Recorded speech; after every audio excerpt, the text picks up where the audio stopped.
There are over 8 billion people on this planet. 8 billion worldviews, 8 billion perspectives, and 8 billion personalities. And amongst all of these differences, there's one thing that every single one of us has in common. And that's the fact that one day, each of us will take a final breath here on this planet. And I don't say that to bring negativity into your life. I say that to bring your life into perspective. Because the illusion of time is that we think we have one day. One day when I get the job, the house, the relationship, then I'll be happy, right? But I'm here to tell you that the secret to a more joyful life isn't in chasing one day. It's in being truly present today. Do you remember when you were a kid and time seemed to stretch on forever? A summer vacation felt like an eternity, and a sleepover felt like a lifetime.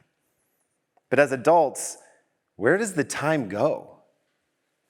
Time hasn't changed, but your relationship with time has. And as we get older and our brains begin to develop a little bit more and more, we start living our lives worrying about the future or ruminating about the past.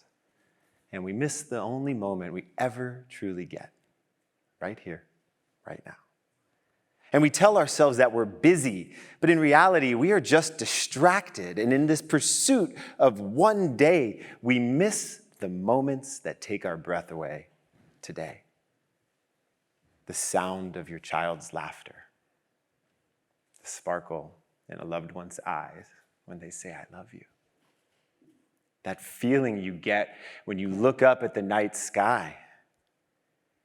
These are the moments that make up the magic of our lives, and they're happening all around us all the time. But most of us miss them. And it's not because they're rare, it's because we are rarely there. And in all this mental time travel, we miss the place that life actually happens, which is right here, right now. It's the quiet tragedy of modern life. We aren't running out of time. We just aren't present in the time that we have. And we live in this culture that just glorifies busyness. We're hyper-connected, but we're lonelier than we've ever been. We accumulate more, but we feel empty on the inside. And this is the trap, right? We believe that happiness is waiting for us at the end of some rainbow. And so we chase and we chase and we chase. Once I get the job, once I buy the house, once I get married, once I hit the goal, then I'll be happy. But do you ever notice how fleeting those moments actually are when you get them? It's the never-ending pursuit, the hedonic treadmill. No matter how fast you run, that finish line just keeps moving. And in chasing what's next, we lose touch with what's now. Because joy isn't found at the pot of gold at the end of the rainbow. No. Joy is found in experiencing the colors and the pigments all along the way. And I know that truth now, but for years I didn't. Because I spent countless hours trying to curate or acquire the perfect career, car, marriage, social media feed. But in reality, I was spiraling downward in a deep, dark depression. Surrounded by people, but feeling totally alone. Chasing accolades, but silently suffering. Desperately trying to accumulate material things, but feeling empty on the inside. I followed the formula, the one that told me if I sacrificed everything, then surely one day I would be happy. Only to find myself staring out a 12-story window one regular Tuesday morning in San Francisco, wondering if I should take my own life. And the moment that suicidal thought crept in, it was like time seemed to stop. And my internal reality became more real than my external surroundings. Hustle culture had lied to me, and I'd run out of emotional gas. And in that moment of despair and disillusionment, staring out over the bay, wondering if ending it all would be better than continuing on, a realization hit me like a ton of bricks. If I wanted everything to change, then maybe I needed to change everything. But where do you even begin when everything feels broken? Well, the answer is you take one small but bold step into a new direction. And so I did something different that day. I canceled my meetings, I shut off my phone, and I broke from the program. And I went to the beach. And I watched my first sunset in years. I remembered how much joy watching sunsets had brought me as a kid when my mom had passed away. And my brother, my dad, and I would go up into the mountains and watch the sunset together. We didn't have much, but in those moments of true presence together, we knew we had each other. And as I sat there on the rocks that day, fully present in my body for the first time in years, watching this gorgeous sunset, I felt like as if my heart and soul almost sighed. And I burst into tears. Could it be so simple that just being present in my body really allowed me to see the pastel colors painted across the evening sky, to hear the sounds of the waves crashing on the rocks, and to really feel the warmth of that beautiful sand in between my toes? Such brief moments experienced in true presence resurfaced so much forgotten joy. And I wondered to myself, if a simple sunset can bring me so much joy, what else was I not present to in my life that brought me joy? And that's when I discovered a truth the ancients have always known and that science now confirms, that joy isn't a destination. Joy is the absolute value of the present moment. The absolute value of the present moment.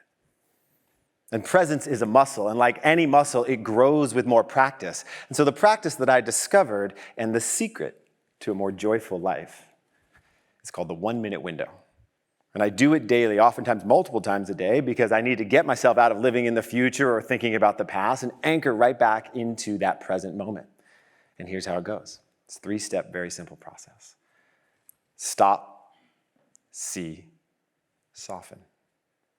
The first step is to just stop. And what I mean stop, really stop, pause, plant your feet, and take a deep breath. Feel your body. Let your exhale become a little longer than your inhale, and remind yourself you're safe and you're here. This calms your nervous system and grounds you into the moment. And we're so busy running around in the world that we forget to just stop and breathe. Step 2 is to see. See means to really zoom in on something beautiful around you. It's all around you all the time, just waiting for you to notice. The light through the window, the intricacies in a leaf, the radiance in somebody's face that you're talking to. Really see it. The intentional focus on detail tells your brain what you're doing is important. Trains the reticular activating system in your brain to pay attention for those moments in the future. And step 3, and the final step, is to just soften. And what I mean by soften is just let your body relax for once and feel the beauty of the moment that you're in. Bring up an elevated emotion like love, gratitude, or joy, and allow your body to really feel it. Let it wash over your body and fill your heart, because it is the emotion that seals the deal with your subconscious mind. And in 60 seconds, everything shifts. Your breath slows, your nervous system settles, your mind clears, and you move out of autopilot and back into awareness. Do it once, and you'll feel it. Do it often, and you'll begin to live it. Because life isn't made of years. Life is made of moments, the small ones. The smile on your kid's face, the laughter over dinner with friends, the soft, beautiful golden rays of sunlight that come through your window in the morning that you're probably too busy to even notice. Even the mundane, like washing dishes or sitting in traffic or standing in line, can be absolutely magical if you're truly present. Have you ever noticed the hidden rainbow inside of the soap suds when you're doing dishes? You will now. Because when you practice presence, time itself begins to bend. And presence turns the ordinary into extraordinary. And when you practice it, you also start to collect something far more valuable than any possession you could ever own. You start to collect moments of meaning. And these are the moments that make up the quality of your life. And on that final day, hopefully surrounded by everybody who loves you, you won't be reminiscing about the things you accumulated. You'll be reminiscing about the moments that mattered, where you were truly present. And so here's my invitation to all of you. The next time you find yourself racing into the future or replaying the past, take just a minute to stop, to see, and to soften. Breathe and notice the beauty all around you. Bring love into your heart and let it wash over your entire body. Do it while the coffee brews, in the elevator, at the dinner table, while sitting in traffic, or while watching a sunset. Because every time you do it, you're not escaping your life, you're entering it. And when that final day comes, and it will come for all of us, you won't be measuring your life by what you achieved. You'll be measuring your life by how deeply you lived and how you spent the most valuable resource you ever had, your time. So begin today, just 1 minute to stop, to see, and to soften. Because when you choose presence, you don't just change your moment, you change your life. And joy is waiting for all of you, one sacred minute at a time. Thank you.